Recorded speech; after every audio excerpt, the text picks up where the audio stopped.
Thank you. Thank you everyone for taking your time for this presentation. The title is already there, so in order, for sake of time, I will proceed. So the topic of the infills, I think, in this region is definitely well known. These are the walls that we use to fill in the reinforced concrete frames, and they are often used because of the good fire-resistant acoustic insulation characteristic, thermal insulation, but the problem is in consideration of the structural system. So the structural system is considered to be a reinforced concrete frame, and that's the only thing that's taken into account during the design, which is okay for the static load because the infills are not taking it, but during the horizontal load or the earthquake, the infills are activating, and then they're changing significantly the stiffness, the period, the frequencies of the structures, and then also the behavior of the structure. And usually, in almost every significant or medium to strong earthquake, these infills are getting heavily damaged, and also sometimes the frame structure, concrete structure. And then we have several examples. I just took some from the recent, let's say, decade or two of damage of the infills and the reinforced concrete structures with infill walls. And here is from Italy, from Spain, from Albania, and recently from Turkey.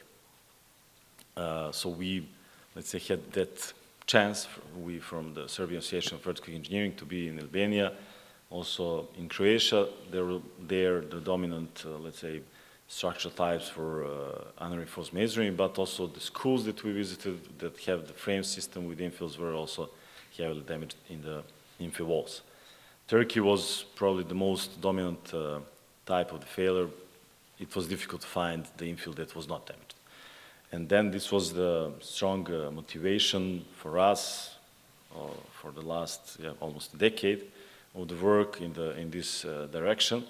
And this is one scene in the earthquake that we took, where you can see beside the collapsed buildings, which are definitely not acceptable, but the buildings that are still standing, let's say some of them are structurally well, but the infill walls are gone. Usually in most of the lower stories, they are collapsed in autoplane. And this is the cases that you could see all around. These are the cases from inside the apartments, the homes, and you can imagine the evacuation routes were blocked due to the infills, due to the autoplane collapse of the infill walls. Some people died or got injured, or the evacuation routes and stairs were blocked, and this is a serious issue that should be solved. Why this happens? Because we have several types of behavior and the load imposed to the infill walls.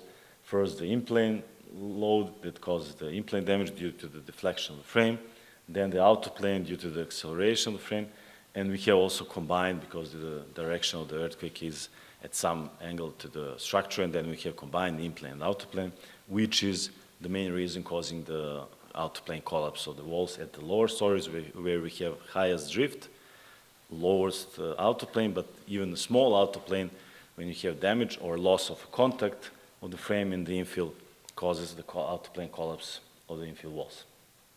And then we spent some time thinking, and there is also in literature several approaches how to do it. We decided to use the one that is called decoupling or isolation of the infill walls, where there is a gap between the infill wall and the frame.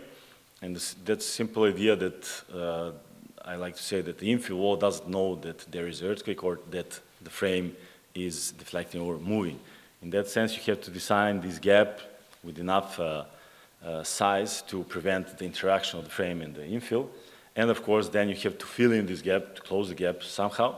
And at the same time, this provides the in-plane decoupling and isolation, but at the same time, you have to provide the out-of-plane restraint. And usually in the literature, you can find the cases of using the steel anchors, steel profiles, so on. We tested all of that, and it doesn't work. It always causes some local stresses.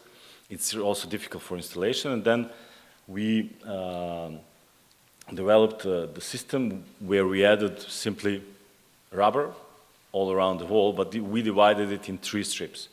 where the outer strips are glued with the mortar to the frame and to the brick or to the wall, and the inner strip is glued or mortared to the frame.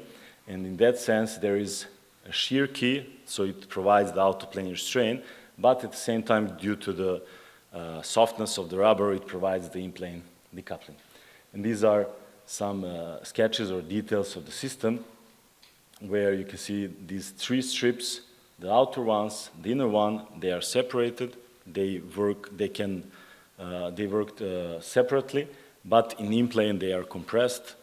They are soft. They are decoupling the wall, and then in outer plane they are providing this outer plane restraint or so-called shear key. And then we did the let's say massive experimental campaign. We tested full-scale infill walls, traditional, the one that is used so far with just mortar connection around, and the decoupled one, and in total 18 specimens. We tested full infill walls with windows, with doors, and then with pure outer plane, with the pure in-plane, sequentially, so in-plane, then outer plane, then in-plane again, and so on. And lastly, the combined or simultaneous application of in-plane and outer plane load. And this was done in Ljubljana, in Slovenia. So this is the test setup, the actuators and reaction wall for the in-plane. Here the reaction wall and airbags between our wall, infill wall, and this reaction wall for the outer plane. And these were used for application of in-plane, outer plane load. For the simultaneous, we inflated the airbags, so we, let's say, applied the outer plane load, and then keeping it at the same level, we were increasing the in-plane load with a cyclic excitation. And this is just a short overview due to the time. There's not enough time to present all the results in detail, but these are the comparisons of the traditional system behavior and decoupled system. And if we focus to the decoupled system, we were always able to come up to the really high levels of drifts, because I mean, the approach is simple. You just need to design enough thickness of the rubber and, let's say, softness or stiffness of the rubber in order to decouple it. And in this case, we used 5 centimeter rubber on the columns and 1.5 at the top, because you need this decoupling at the columns, at the top and bottom. We used a stiffer rubber in order to provide the arching effect and the enough outer plane restraint for the outer plane direction. This is the case for the door. I think here it was the maximum level that we reached was 3%, because the limitation, more or less, the equipment is 3.25% of in-plane drift, which is almost 100 millimeter. So then we had to stop, and in this case we didn't have any damage in the walls. This is sequential, I think, results here. This is results of the combined or simultaneous application of in-plane and outer plane loads. So here you can see the blue curve is the hysteretic curve for the in-plane loading for the decoupled system. The red one is for the traditional. So you can see, of course, here there is more force activated, but with the inflows we don't need force. We don't need the strength. We need deformability, because it is a non-structural element that should have enough capacity to accept the deformation of the surrounding frame. And with this approach of the decoupling, we can achieve it. So this is also simultaneous application of in-plane and out-plane load on the door. And so in order to conclude, so if we check the results of the traditional system, the infills are getting, let's say, strongly damaged, starting from 0.345% of in-plane drift. At one, they are already significantly damaged without any way to repair them. The complete collapse can go up to 1.24%, but even before, they are completely damaged and without any way to repair them. With this decoupled system, the idea is simple. We use these recycled rubber elements that we place around the infill walls, which postpones the activation of the infills to the higher levels of the drift. We reached in all the tests more than 2% before the first damage in the infill, 2% of in-plane drift before the first damage of the infill wall appeared. And also we were able to, at the same time, to accept or to take the combined out-of-plane loading, which is the acceleration that you can calculate according to the Eurocode requirements. And in this way, we confirmed the functionality of the system. So what we proved also with the numerical results that I didn't present here due to the limitation of the time, is that there is also a reduction of the stresses to the frame, which is important because then there is no short column effect, there is no shear failure of the column because there's no this compression strata that is increasing the effects to the columns. Also, the design, this system allows to continue design as we did it so far. So just take care about the concrete structure and take care to design the thickness of the rubber enough to provide really that the infill is decoupled, that it is a non-structural element. And then in that sense, you really your model is really showing you the real natural periods of the structure. Today, if you are doing it with traditional system, you're not taking into account the infills in the model, which no one is doing it. Then we all know that the stiffness is completely different, that periods are completely different. That means that we are at the wrong place in the spectrum, response spectrum. That means that we are designing for the completely wrong or not correct seismic load, which will be the case if the earthquake happens. And therefore, these first photos in the first slides are our reality today. With this system, this can be avoided. As I said, it's simple and reliable design.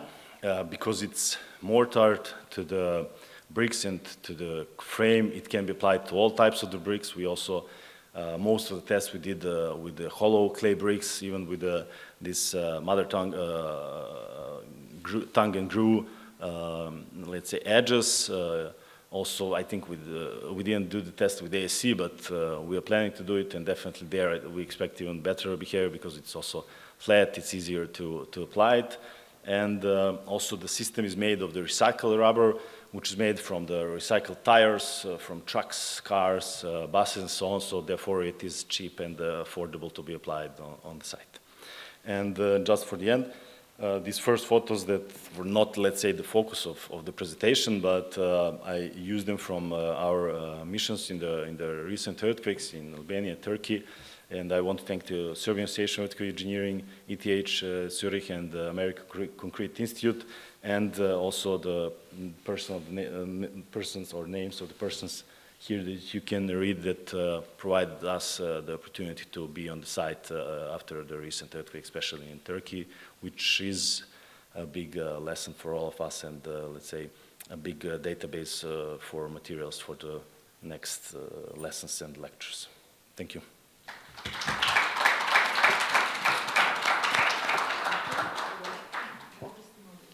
Okay. Thank you Is okay so with much. that? Thank you for an interesting presentation. And this is the time for questions. Any questions, please?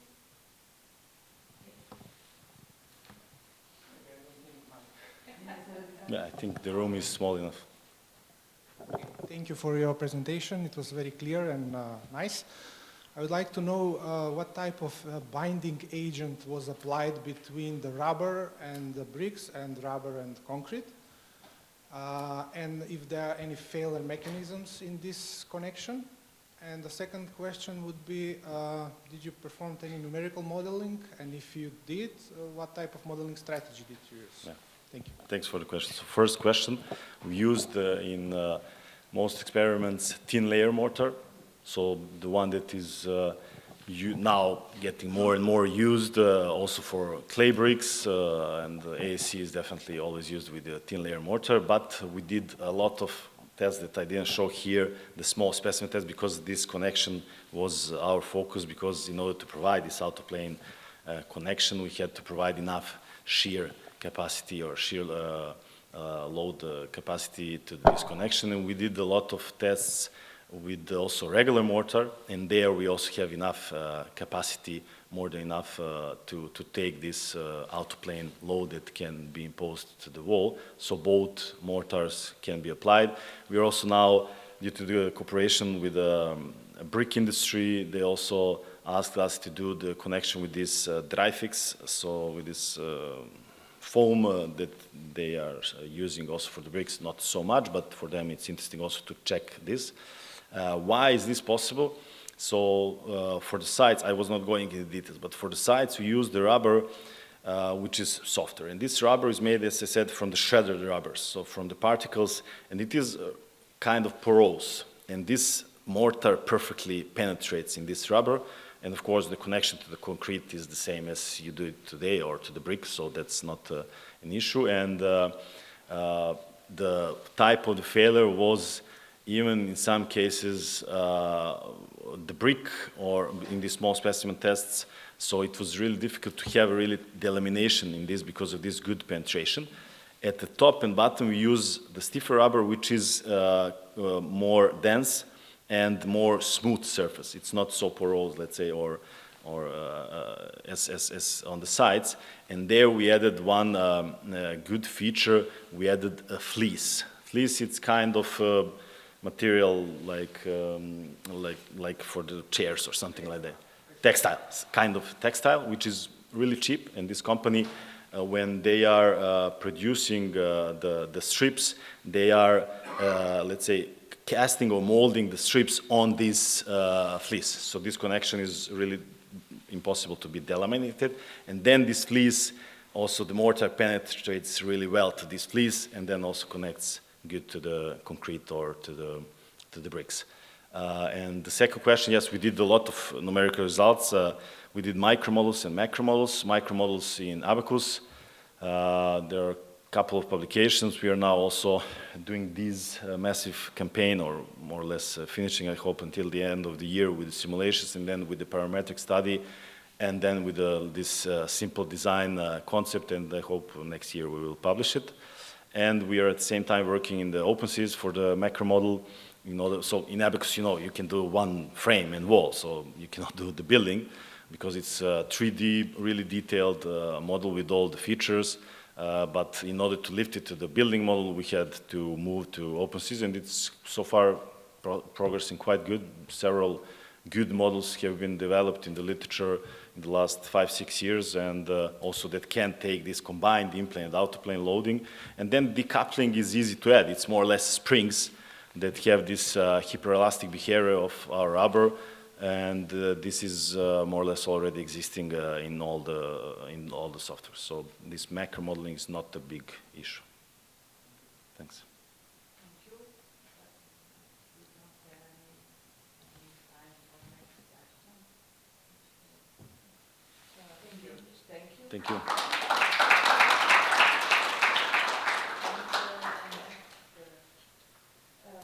The next presentation is behavior on design of voltage connectors with mechanical coupler and overview. And the authors of this paper are Ivan Milicevic, Milica Vitovic, Elena Dragaš, Branko Milosavljevic. And presenter is Milica Vitovic. Like the previous one, you have 10 minutes for your presentation. Hvala. Dobar dan svima. Evo ja ću vam reći danas nešto malo više o ovom našem preglednom radu.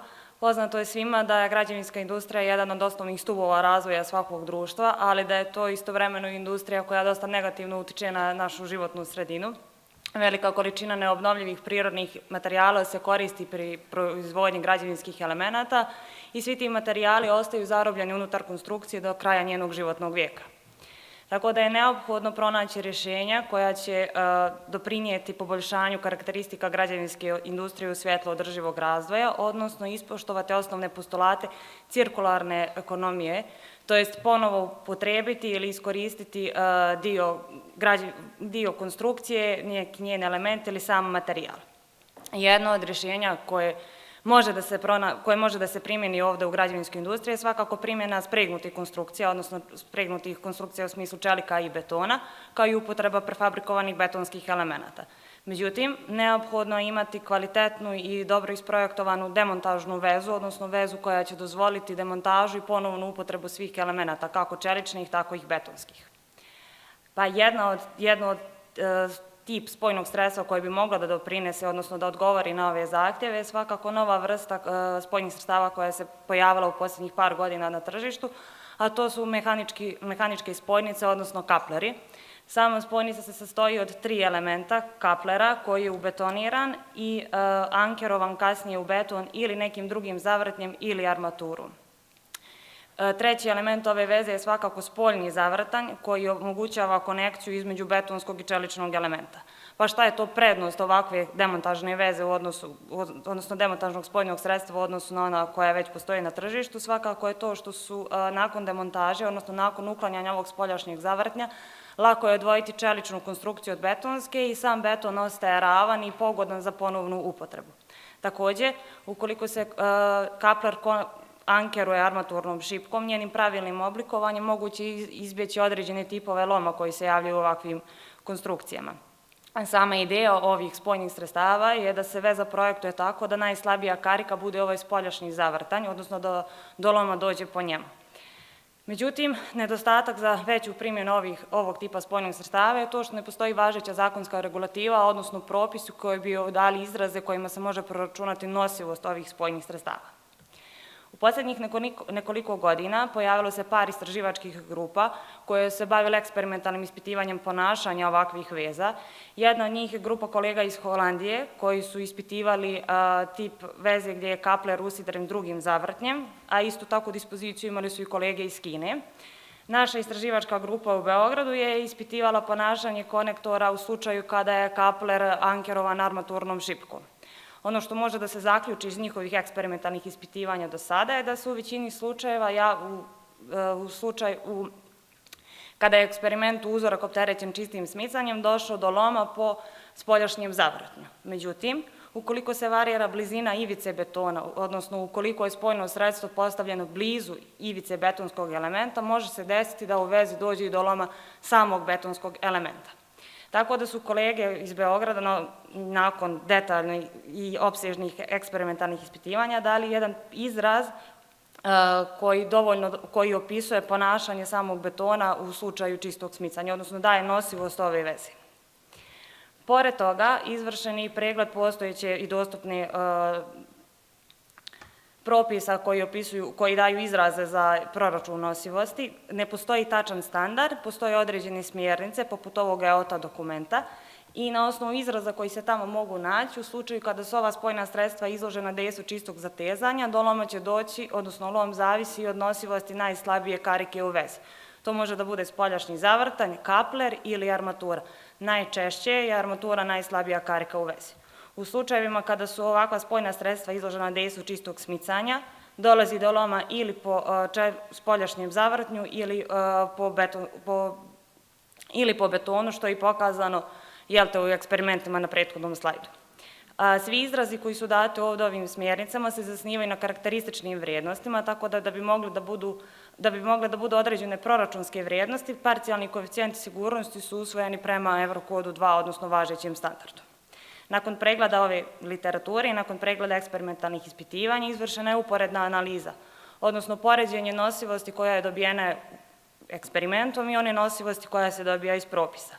Ono što se može zaključiti u eksperimentalnim ispitivanjima kada se desio lom po zavrtnju, kada su uzorci bili izloženi čistom smicanju, jeste da oni izrazi, odnosno da smjernice daju vrijednosti koje su u slučaju recimo istraživača iz Holandije na strani sigurnosti, ali u slučaju istraživača iz Holandije iz Kine su i previše na strani sigurnosti, odnosno nosivost zavrtnja je dosta veća od one vrijednosti koja se dobija u propisima. Kada se posmatraju slučajevi u eksperimentu, kada je došlo do loma po betonu, opet izrazi koji se nalaze u propisima su dosta na strani sigurnosti, onda daju dosta niže vrijednosti nosivosti samih veza. Međutim, onaj izraz koji je ovde označen plavom bojom, odnosno nosivost koja je dobijena proračunom prema preporuci kolega iz Beograda daje dosta dobru predikciju ponašanja ove veze, odnosno dosta dobre nosivosti. Pored ove komparativne analize, izvršena je komparativna analiza postojećih spoljnih sredstava koje mogu da se kupe na tržištu, znači na osnovu njihovih onih tabela gdje oni daju prečnike i kvalitet materijala, određene su proračunske vrijednosti nosivosti svakog elementa u spojnom sredstvu, a zatim je određena i nosivost same veze pod pretpostavkom, u stvari nosivost samog betona u ovoj vezi i to prema izrazu koji je dat od strane kolega iz Beograda i od izraza koji se može naći u propisu. I ono što može da se zaključi u svim slučajevima jeste da je neka granična vrijednost zapravo prečnik zavrtnja od 20 mm. Za sve prečnike koji su manji od toga doći će do loma po zavrtnju ili po kapleru, a za slučajeve kada je prečnik zavrtnja veći od 20 mm očekivano je da će doći do loma po betonu. Ovo je za slučaj kada su uzorci izloženi čistom smicanju. U slučaju čistog zatezanja svakako uvijek dolazi do loma po armaturnom ankeru. I za ostala dva proizvođača situacija je ista, odnosno isti zaključci mogu da se izvuku. Šta su zapravo zaključci ovog rada? Pa ovo već sve što sam i rekla. Znači, nosivost na čisto zatezanje zavisi od nosivosti najslabije karike u vezi. Ponašanje ovakvih spoljnih sredstava pri čistom smicanju najviše zavisi od toga koja klasa betona je usvojena i koje je rastojanje od ivice betonskog elementa do same veze. Preporuke koje mogu da se nađu u standardima nisu baš zadovoljavajuće, odnosno preporuka koja je data već od strane kolega iz Beograda daje dosta bolju predikciju veze. I ono što nije do sada pokriveno ni eksperimentalnim ispitivanjima, ali ni propisima, jeste kako se ovo spajna sredstva ponašaju pri kombinovanom naprezanju, odnosno u slučaju kada su izložena i zatezanju i smicanju, što je za očekivati da će se javiti u realnim konstrukcijama. Hvala na pažnju.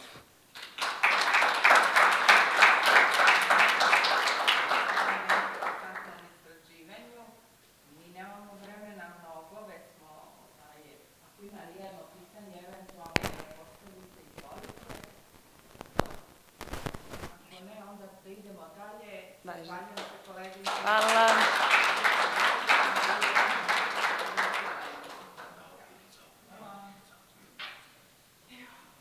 След ова три презентации потесно поврзани со областа на земјотресното инженерство и ризикот.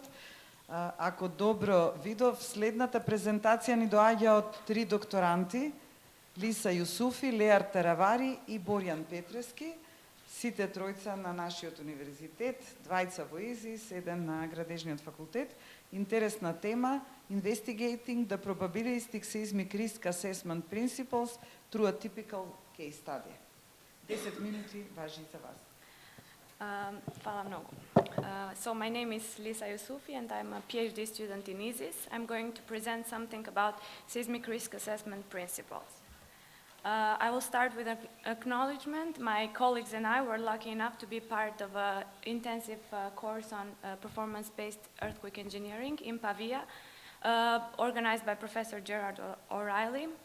After we finished the course and came back home, we were quite inspired by it and explored a bit more with the hands-on exercises that we already did there. And we derived some new results, which I'm going to present here. So performance-based earthquake engineering, it's an important framework designed to evaluate structures to withstand future earthquakes. Part of it is also probabilistic seismic risk assessment, which, as we know, as you all know, it's a temporal and spatial overlap of its three components: hazard, exposure, and vulnerability, which can be presented by different type of things. For example, hazard can be defined with probabilistic and deterministic way.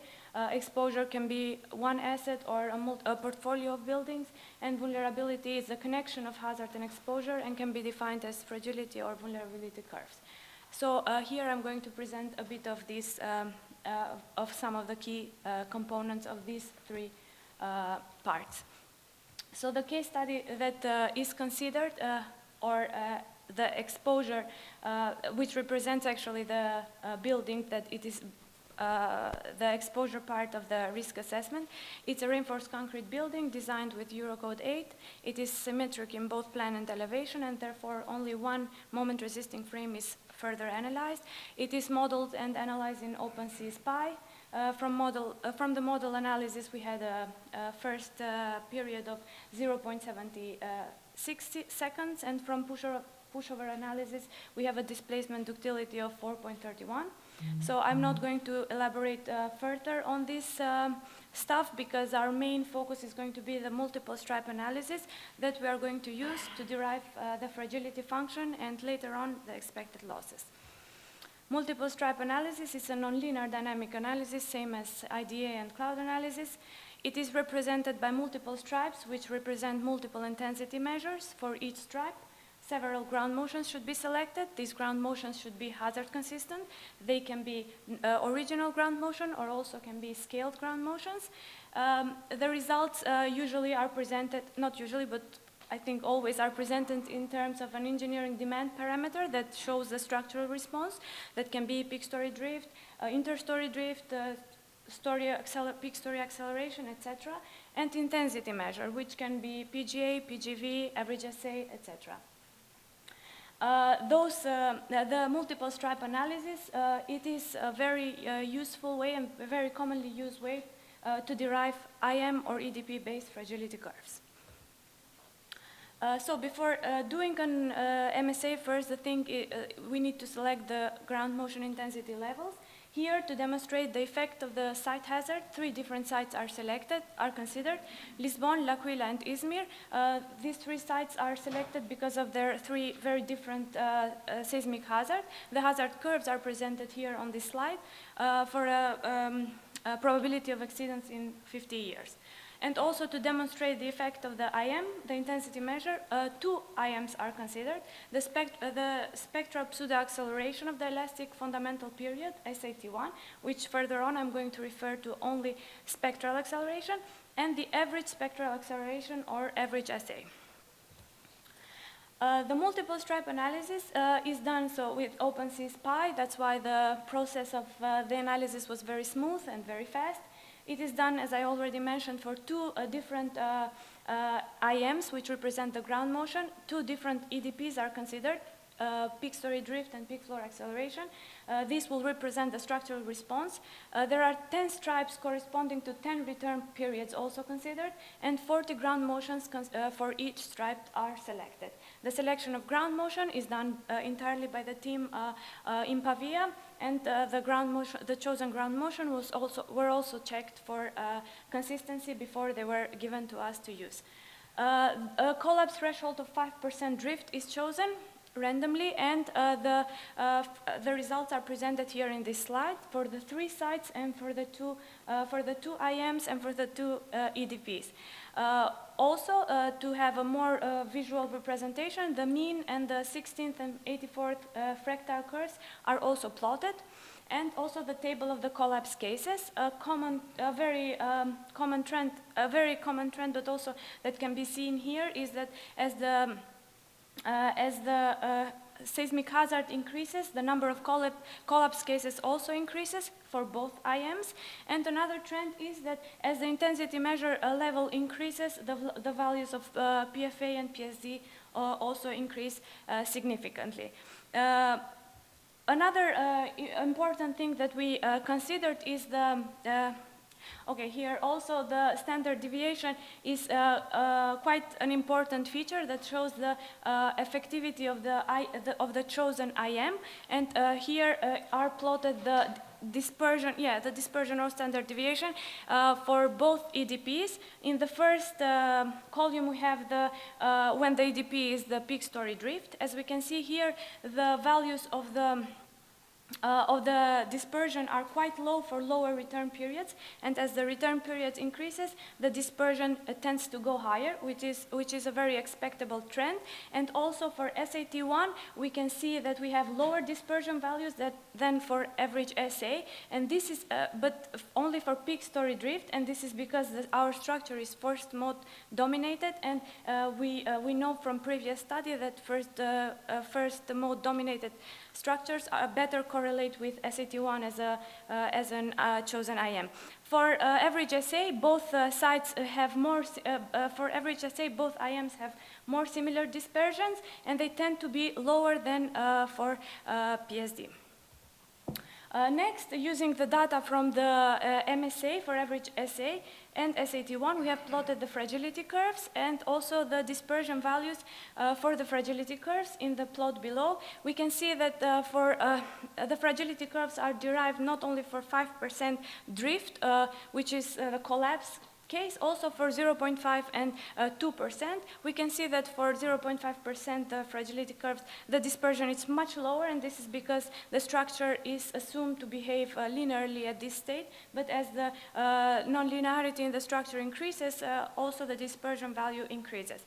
And also from the graph below, we can see that lower dispersion values for SAT1 are shown only on the 0.5 fragility curve, but as we move on to a higher level of seismic risk, so the structure is more nonlinear, average SA tends to be a more appropriate IM. Next, using the results from MSA and also considering story loss functions for residential building for both structural and non-structural elements, directional, non-directional, and also including collapse cases, the total loss is computed. The total loss is computed through the following formula, which takes into consideration the collapsed cases times the replacement cost plus the damaged cases times the repair cost, which is taken from the story loss functions. We have assumed value of 1,200 euros per meter square. It was just an assumed value. The losses of non-structural and structural elements are shown on the figure here. We see that for lower seismic hazard, we see that the non-structural losses are much higher, but as the hazard increases, they tend to get lower, and the structural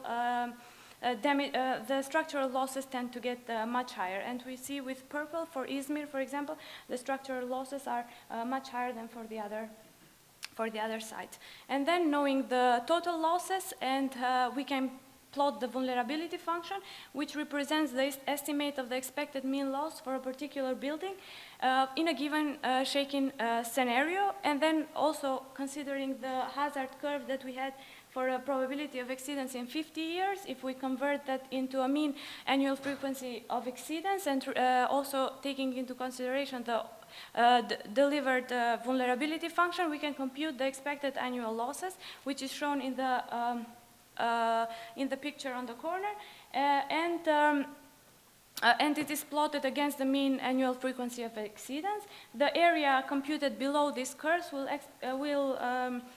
it expresses the annual loss, expected annual loss. For the sites with lower seismic hazard, for Lisbon and L'Aquila, we see lower values of EAL, and for Izmir, it is higher value.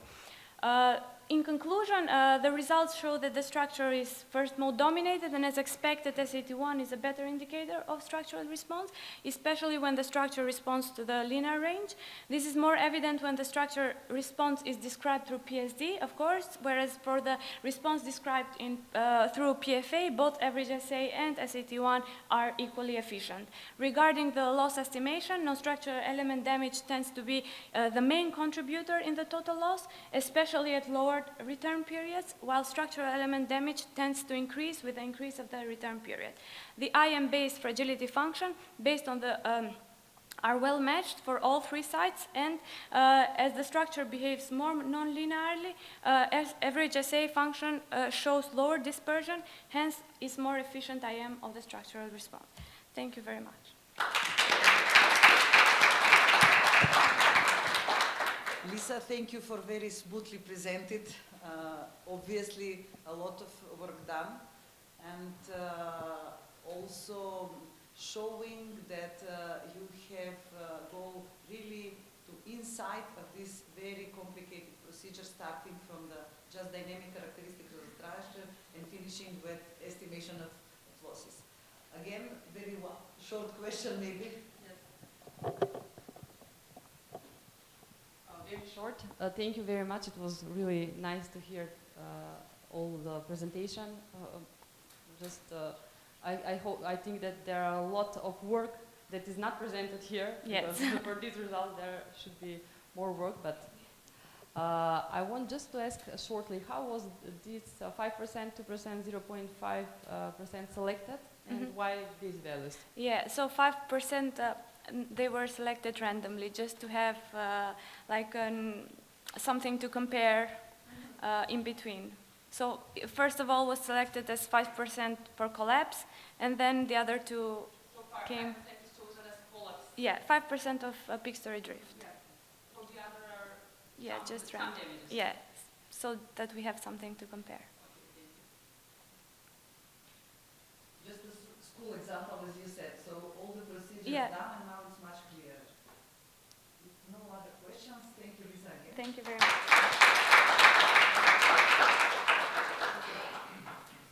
The next presentation is, will be given by Kefa Edith, and the other author is Roberta Apostolska, Sustainable Urban Planning through Seismic Risk Assessment. Study case Karkoš. Ви благодарам. Добар ден на сите. Насловот е урбанистичко планирање преку процена на сеизмички ризик и пилот студија Карпош.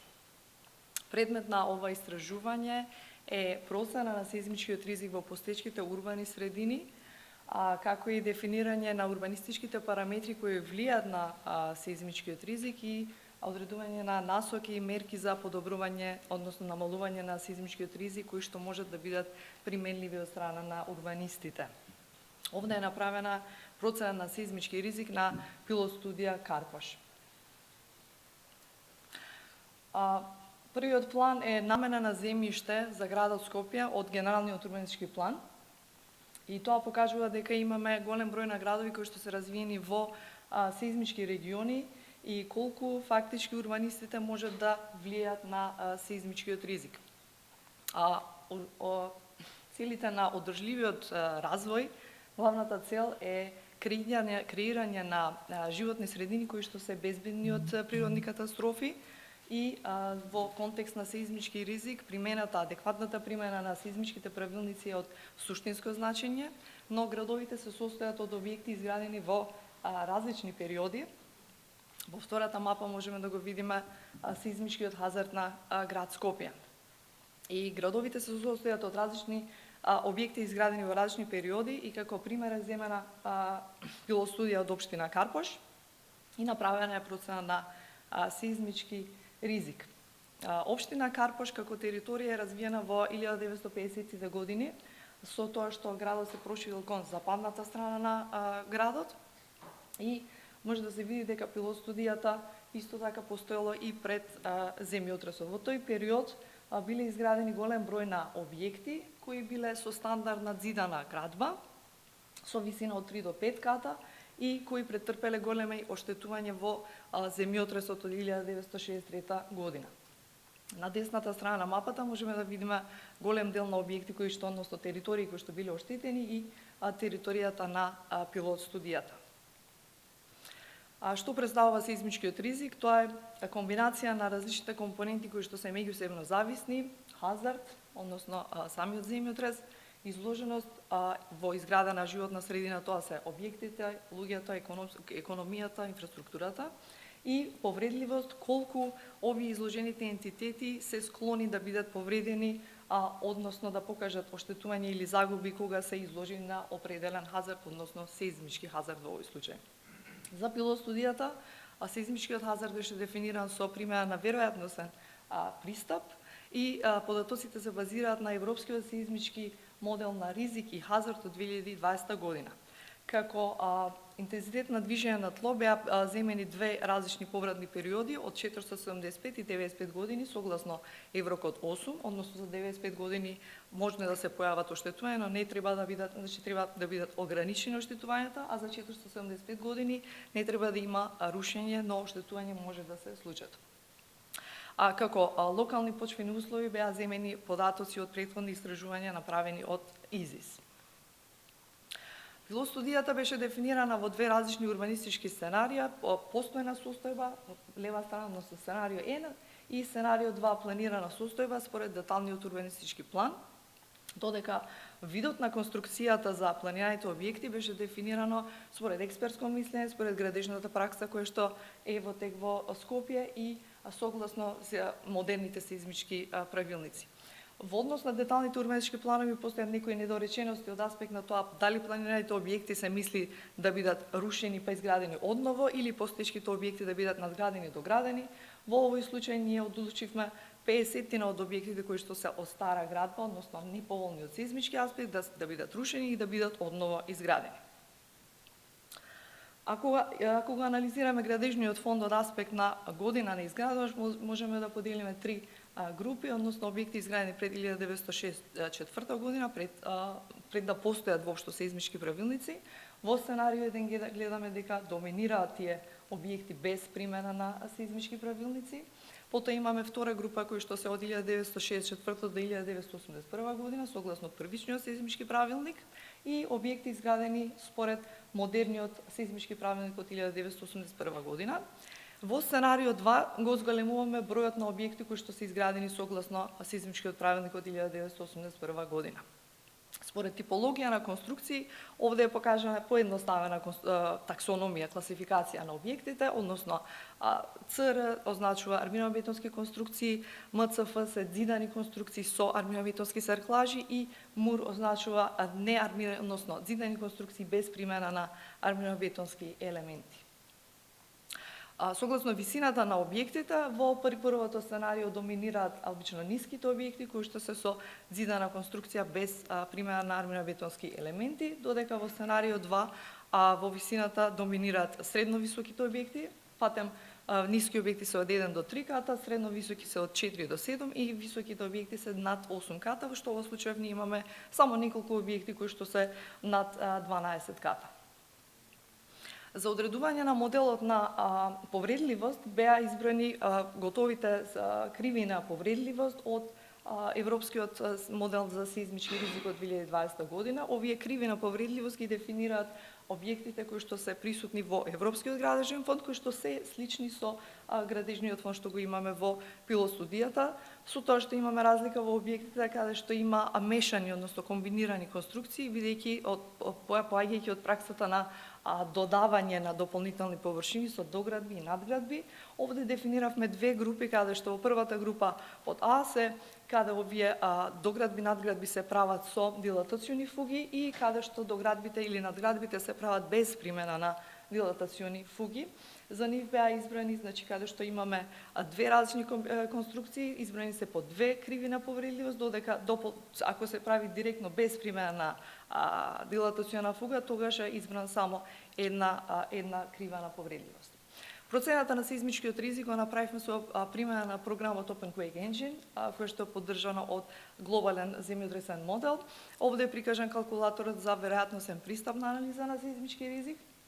И разликата е во влезните и излезните податоци, тоа што за процена на оштетување како влезен параметар треба да биде повредливост на оштетување, односно fragility, а доколку сакаме да направиме анализа на загубите, во влезните параметри внесуваме повредливост на загуби, односно vulnerability модел.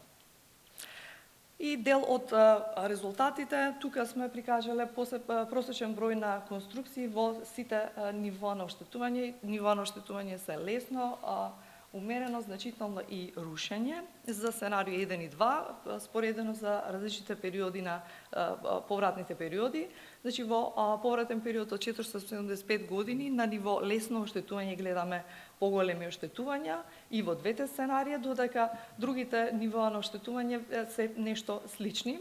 За интерес на времето и просторот се прикажани резултатите од повратен период од 475 години.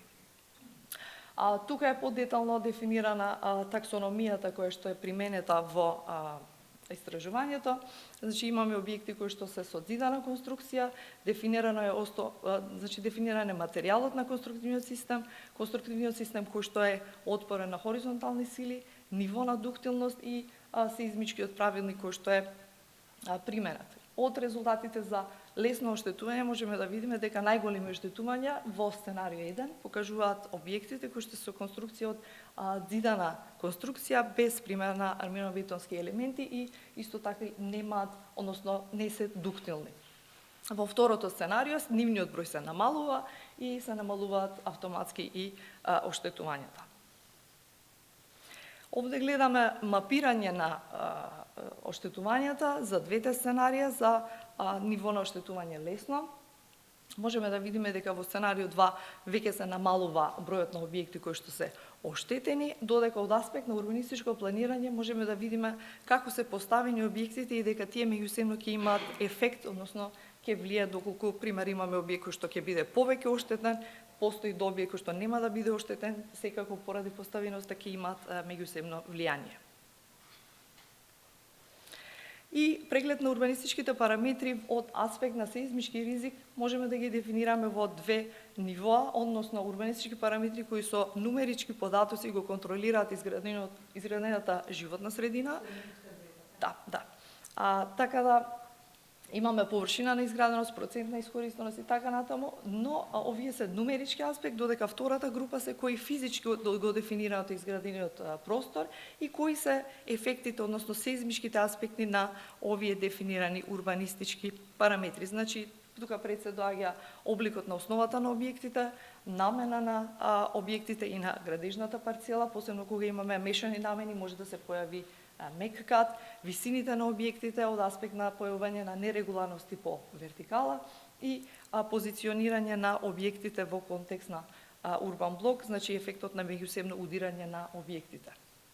Заклучоците се следни. Урбанистичко планирање е препознано како инструмент кој што може да влие, односно помогне во намалувањето на сеизмички ризик, но секако потребно е интердисциплинарен пристап, бидејќи самата проблематика на сеизмички ризик е доста комплицирана. Многу е важно моделот на изложеност да биде ажуриран на регуларна база, бидејќи урбаната средина е многу динамичка средина и се менуваат податоците. И во процесот на урбанистичко планирање предлагаме процената на сеизмички ризик да биде вклучена како интегрален дел од самиот процес на планирање, за да кога ќе се направат решенија, односно одлуки за понатамошен урбан развој, да се земаат во предвид исто така и аспектите на сеизмички ризик. Оваа презентација што ја гледавте представува дел од мојата докторска дисертација, зашто се заблагодарувам пред се на мојата менторка, професор Роберта Апостолска, се заблагодарувам на Институтот за земјотресно инженерство и инженерска сеизмологија, исто така благодарам на глобалниот модел на земјотреси. И благодарам на вниманието. Благодарам на одличната презентација и ни покажавте што се случува кога од една рамка се селиме кон еден дел од една населба. Така? И тука по едно прашање. Ако не јас ке искористам, дали погрешно видов или користите иста крива на повредливост за сите типови на конструкции? Не. Или немавте време да ни појасните само? Не, значи сите таксономии значат различни криви на повредливост. Да. Благодарам. Уште еднаш благодарам на колешката. Сесијата ќе ја завршиме со тема која што исто така е еден важен елемент од предвидување на сеизмичкиот ризик, а тоа е разработка на хазардот. Колегите Зебедин Незири и Радмила Шалич подготвија труд под наслов Comparative Analysis of Available Earthquake Catalogs for the Territory of North Macedonia and Border Region. Ќе го презентира колегата Зебедин Незири. Исто така докторант предпоставам. Да. Добар ден на сите. Значи, јас сум Заведин Незири, сум докторант во Институтот за земјотресно инженерство и инженерска сеизмологија. Трудот што ќе го презентирам денес е насловен компаративна анализа на достапни земјотресни каталози за територијата на Северна Македонија и пограничниот регион. Значи, кратка содржина, ќе зборуваме за главните карактеристики на земјотресните каталози, податоците и нивната анализа, односно магнитудата на комплетност, компарација на земјотресите со момент на магнитуда еднаква или поголема од 6, комплетноста на земјотресните каталози и просторната дистрибуција на сеизмичките хазардни параметри, на крај неколку заклучоци. Релативно високиот сеизмички ризик во нашата држава ни наметнува веродостојна и релевантна проценка на сеизмичкиот хазард. Постојат неколку пристапи за определување на сеизмичкиот хазард, а меѓу најшироко применуваните и најрелевантните е секако веројатносниот пристап за определување на сеизмичкиот хазард или Probabilistic Seismic Hazard Assessment, PSHA.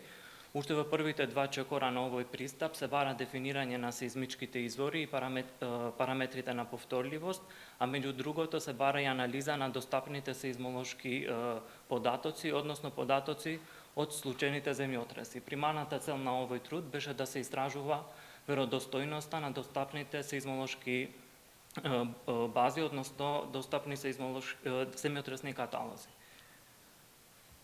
За таа цел се анализирани три земјотресни каталози со нивните основни карактеристики кои што се однесуваат на територијата на Република Македонија и пограничниот регион, како и појас од 100 км околу оваа зона.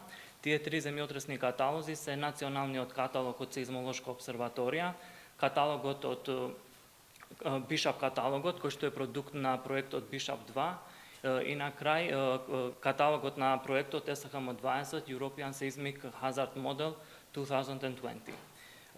Бидејќи овие три каталози опфаќаат различен временски период и различен опсег на магнитуди, за да се споредуваат, тие треба да се компаративни и компатибилни, па затоа два главни критериума се зедоа во обзир.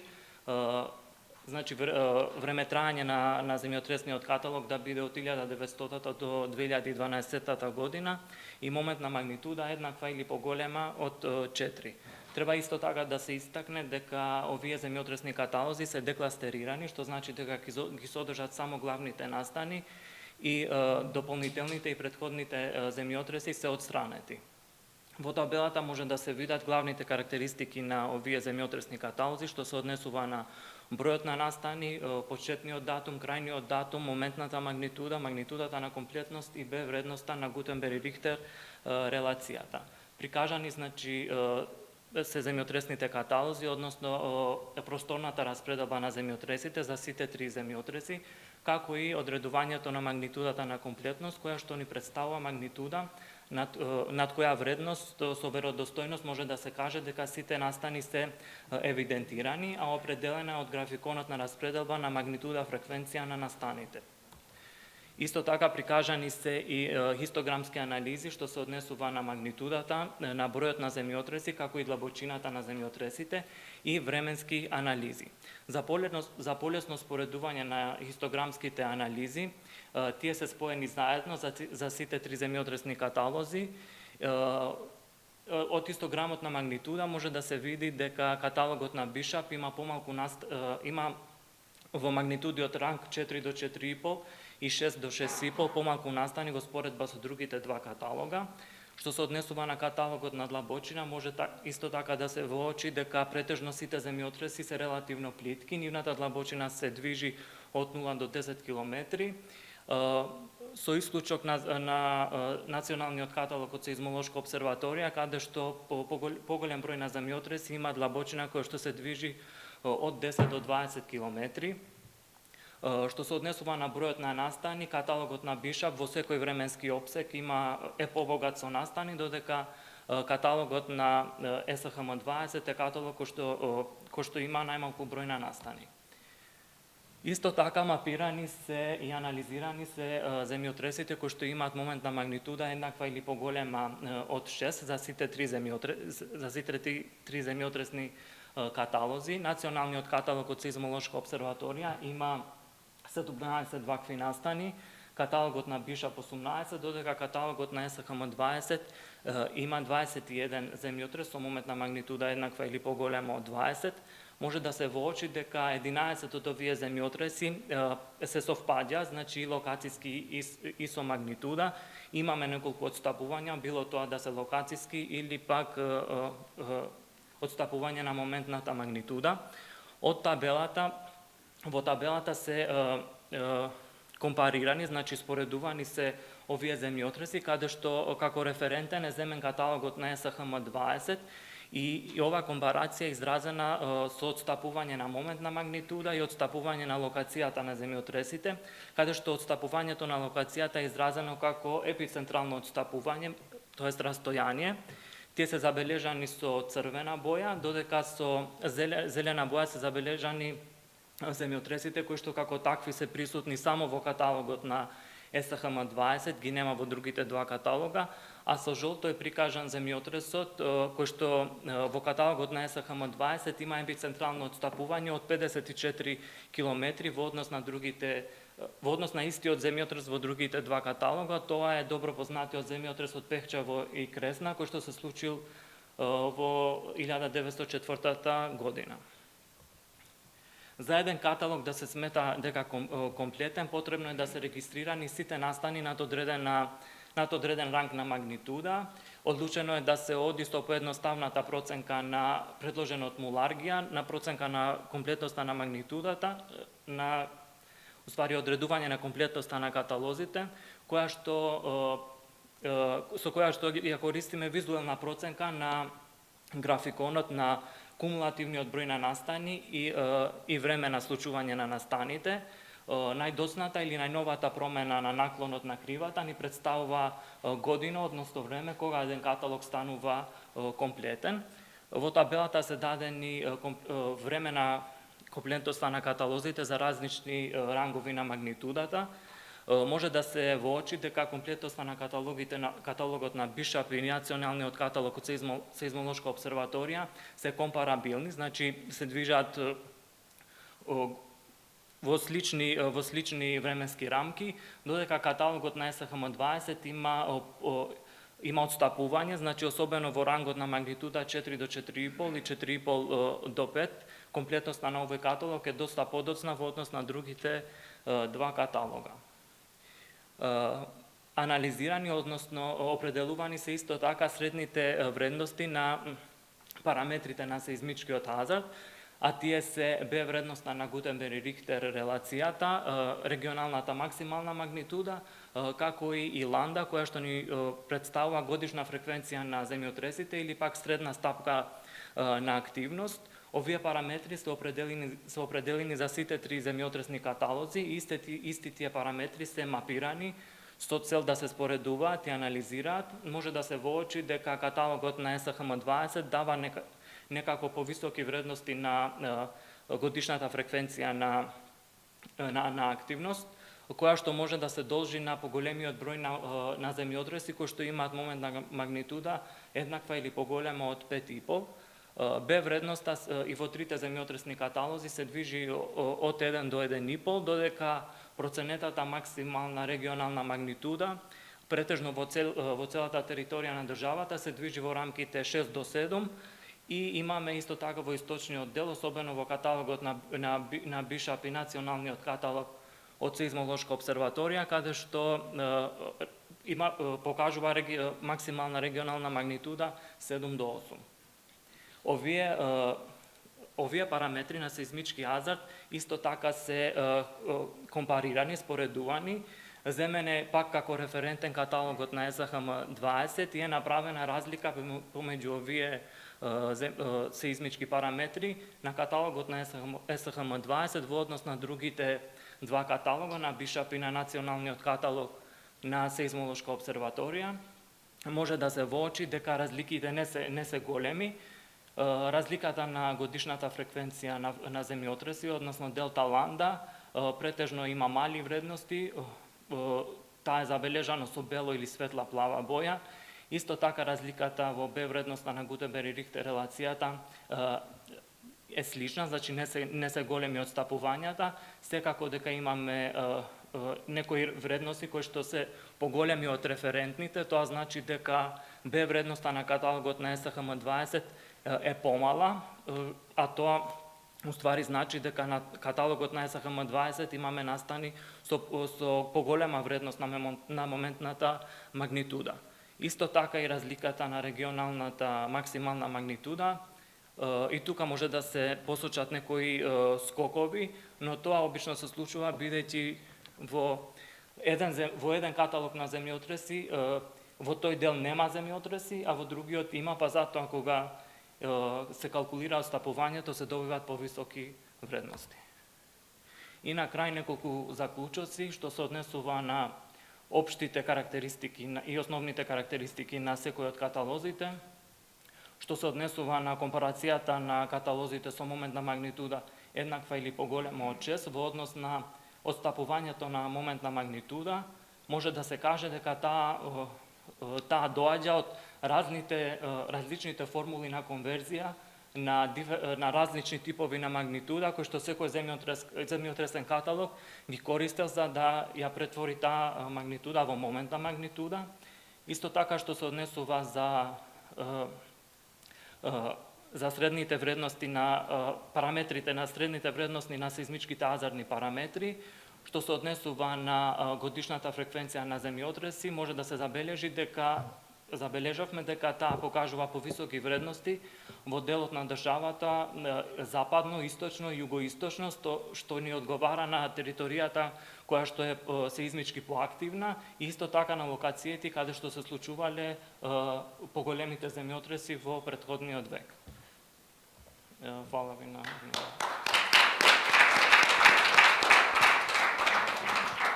Благодарам за исцрпната и јасна презентација. Темата што ја одбравте несомнено е многу значајна. Презентациите што ги имавме вчера, колегата од Турција ни покажа што значи добри и лоши предвидувања и колку и ние да анализираме како се однесуваат нашите конструкции, ако влезот со кој што ние ќе работиме е погрешен, така да уште еднаш благодарам. За жал, заради недостаток на време, ние веќе и кафе паузата исцрпевме. Предлагам уште еднаш да се заблагодариме на сите 5 презентери и за одличните презентации.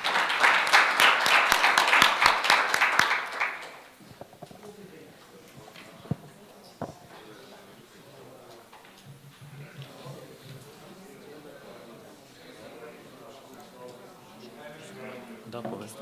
Сите презентации од оваа сесија. Да, може.